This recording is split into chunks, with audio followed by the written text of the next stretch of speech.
Selamat pagi murid Lause yang terkasih kelas 10. Hari ini tanggal berapa ya? Tanggal 27. Tanggal 27 Juli ya. Kita pertemuan pertama di semester 1 ini ya. Di sini karena pertemuan ini kita melakukan Google Meet tapi hanya mendengar rekaman ya. Jadi bagi murid Lause yang waktu kelas 9 masih di metodis 6 tentu sudah pernah mempelajari Mandarin ya. Jadi bagi murid yang dari luar yang belum pernah sama sekali belum pernah mempelajari bahasa Mandarin. Nah, dari sinilah kita mulai untuk mempelajari Mandarin dari dasar ya, dari dasar. Oke. Kita say hello dulu dalam bahasa Mandarin. Ni hao, 各位同学，大家早上好。Artinya, apa kabar murid Lause? Selamat pagi semua. Di pertemuan pertama ini kita mempelajari tentang alfabet Mandarin ya. Jadi di sini di layar ini bisa kamu lihat. Dia ada tertulis Chinese Pinyin alphabet ya, alfabet. Pinyin yaitu maksudnya bacaannya ya. Jadi dia terbagi antara konsonan dan vokal. Jadi kamu bisa lihat sendiri. Kalau konsonan saat membacanya, ya nanti bisa kamu telusuri sendiri, bisa kamu lihat sendiri, atau dari bahan yang lain atau di Google Translate bisa kamu dapati yang lebih jelas lagi. Di sini Lause akan jelaskan konsonan kalau dia dibaca tidak sesuai yang ditulis. Contoh kita bisa lihat D. D itu dia dibaca P. P dibaca Po. Ya, dia ada H-nya. Ya, tapi kalau dalam penulisan dia tetap tulis B, T gitu ya. Kalau M, M, F, P, dan seterusnya sampai W. Tapi kalau yang vokal kita bisa lihat kalau vokal dia baca sesuai yang ditulis. Contoh kita bisa lihat A, I, An, Ang, Au, E, N, dan seterusnya. Nah, itulah mengenai alfabet Mandarin atau dalam bahasa Inggris Chinese Pinyin alphabet. Dia terbagi dua, konsonan dan vokal. Dan seterusnya kita bisa lihat, lihat ada data tabel di bawah ini, dia ada tulis Hanyi Pinyin. Nah, itulah yang diinternasionalkan sekarang ya. Dia ada tulisan B, T, N, F, B, T, N, L, G, K, H. Untuk penulisan yang dulunya ya, sebelum diinternasionalkan, kamu bisa lihat itu Chu In Fu Hao. Nah, itulah tanda-tanda dari atau goresan Pinyin-nya itu yang sebelum diinternasionalkan. Nah, itulah goresannya seperti begitu. Oke. Dan seterusnya bisa kamu lihat sampai ke bawahnya. Oke. Setelah itu kita masuk mengenai angka. Mengenal angka dalam bahasa Mandarin. Itu ada tertulis Su, Ci. Su itu nada keempat, Ci nada kedua. Angka. Dalam angka Mandarin kamu bisa lihat.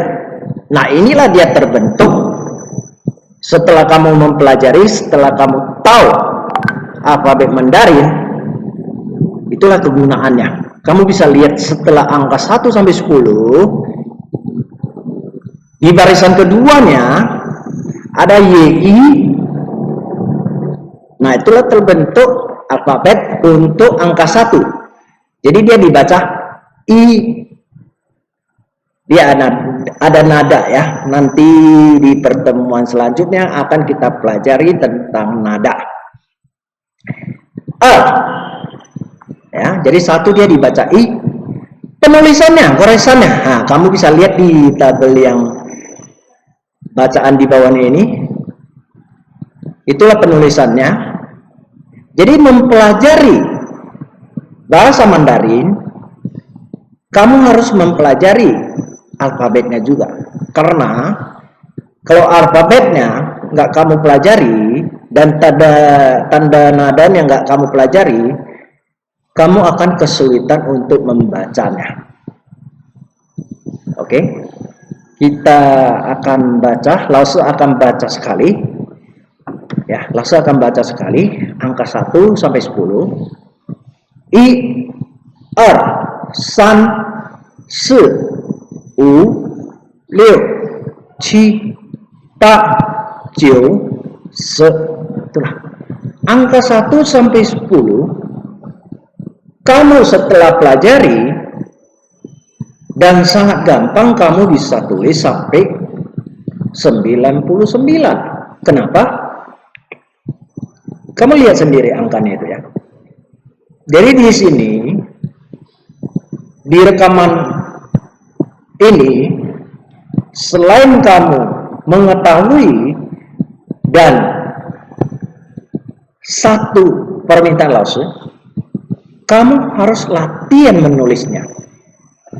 Menulis angka 1 sampai 10. Oke, sesuai dengan goresan yang ada, disertai dengan pinyin-nya atau alfabetnya, disertai dengan tanda nadanya. Ya. Jadi kalau tanda nada dia tanda 1, dia datar. Yang kamu bisa lihat dia tandanya ke bawah, itu nada keempat. Dan yang angka 5, itu tanda nada ketiga. Dan yang angka 10, se, tanda nadanya dia ke atas. Itu untuk angka 10. Ke atas itu adalah nada kedua. Jadi ingat ya, nada pertama datar, nada kedua dia ke atas, bisa lihat di angka 10. Nada ketiga dia seperti angka tanda checklist di angka 5, kamu bisa lihat itu tanda nada yang ketiga. Dan tanda nada yang keempat bisa kamu lihat di angka 2, dia ke bawah. Oke. Jadi secara detailnya kamu tulis sekali angka-angka yang biasa internasional itu, terus kamu tulis lagi goresan Mandarin dari angka 1 sampai 10, dan kamu tulis lagi bacaannya atau pinyin-nya ya, alfabetnya itu, disertai dengan tanda nada. Latihan menulis di rumah. Oke? Itu bukan menjadi tugas untuk dikumpulkan ke Lause, tapi tugas itu untuk supaya kamu tambah mahir di Mandarin. Untuk seterusnya, setelah kamu mempelajari angka 1 sampai 10, Lause mohon kamu itu menghafal. Kenapa harus menghafal? Karena dengan menghafal angka 1 sampai 10, kamu dengan gampang menyebutkan sampai ke angka 99. Jadi kalau angka 11 bagaimana? Angka 11 kita ambil dulu. Angka 10 bacaannya se. Setelah itu baru disertai angka 1. Berarti kalau 11 dia se-i, 12 se-e, 13 se-san, 14 se-se, 15 se-u, 16 se-liu, 17 se-ci, 18 sepak, 19 sejil, 20 bagaimana Lause? 20 ambil 2 dulu, alse, itulah angka 20. 21 alse-i, 22 alse-e, dan selanjutnya sampai angka 30. 30 sanse, 31 sanse-i. Demikian juga 40 sese, dan seterusnya. 50 use, 60 liuse, 70 cise, 80 pase, 90 jose, 99 jose jiu. Nah, jadi angka 9-nya ada 2. Di depan 1, setelah itu angka 10, baru di belakangnya 1 lagi.